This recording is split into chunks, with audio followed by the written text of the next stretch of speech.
Hello, നല്ല നമസ്കാരം. GST ghost in trouble.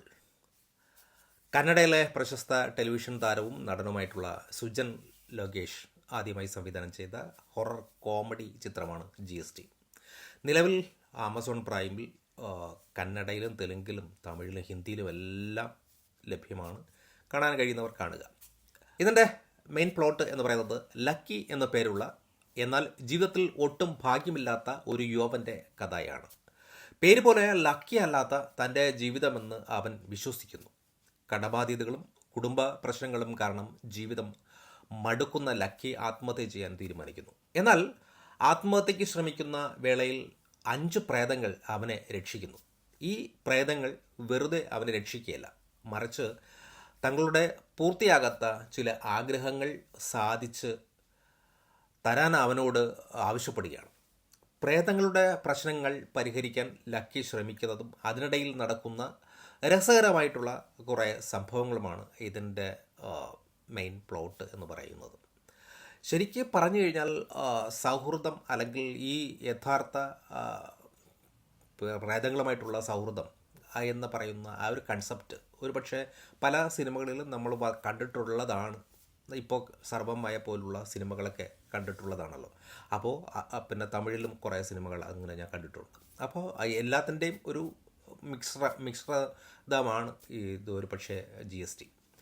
പിന്നെ സുജാ ലങ്കേഷ് നല്ലൊരു സംവിധായകനായി അദ്ദേഹം ഒന്ന് പെർഫോം ചെയ്യാൻ നോക്കിയിട്ടുണ്ട്. നടനായിട്ട് അദ്ദേഹം ഓക്കെയാണ്, പക്ഷേ സംവിധാനത്തിൽ അദ്ദേഹം ഫെയിലിയറാണ് എന്ന് തന്നെ ഞാൻ പറയും. അദ്ദേഹം ഒരു ശ്രമം നടത്തിയിട്ടുണ്ട്. പിന്നെ നായികയായിട്ടെത്തിയ രഞ്ജിനി ഭരദ്വാജ് ഒരു വലിയ ഇതൊന്നും തോന്നിയില്ല. അത്യാവശ്യം ഡാൻസ് ചെയ്യും എന്നതിനപ്പുറം വലിയ പെർഫോമൻസോ ഒന്നും തന്നെ ഇതിലില്ല.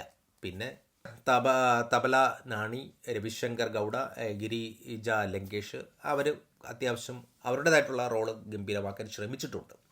പിന്നെ ഇതിൻ്റെ ടെക്നിക്കൽ ഇത് നോക്കുമ്പോൾ ഗുണ്ടുലുപ്പു സുരേഷിൻ്റെ ക്യാമറ വർക്ക് സിനിമയ്ക്ക് ഒരു റിച്ച് ലുക്ക് നൽകാൻ ചില ഇടത്തൊക്കെ ശ്രമിച്ചിട്ടുണ്ട്. ശ്മശാനത്തിലെ ആ രാത്രി ദൃശ്യങ്ങളൊക്കെ ഗംഭീരമാക്കാൻ ശ്രമിച്ചിട്ടുണ്ട്. പിന്നെ ചന്ദ്രൻ ഷെഡിയുടെ സംഗീതം, പാട്ടുകൾ അത്ര ഗംഭീരമല്ലെങ്കിലും പശ്ചാത്തല സംഗീതം അവിടെ ഒക്കെ ഒരു നിലവാരം പുലർത്തിയിട്ടുണ്ട്. പിന്നെ VFX നോക്കുമ്പോൾ വിഷ്വൽ എഫക്റ്റുകൾ വളരെ മോശം.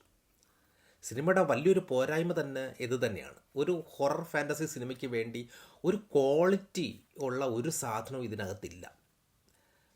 രണ്ടാം പകുതിയിൽ ആ ഒരു ബാങ്ക് കവർച്ചയുണ്ടല്ലോ, ആ സിനിമയിലെ ഒരു ഗംഭീരമായ ഒരു സാധനം അത് മാത്രമേ ഉള്ളൂ. ബാക്കി ഒന്നും ഒരു ഭാഗ്യം കൊള്ളൂല.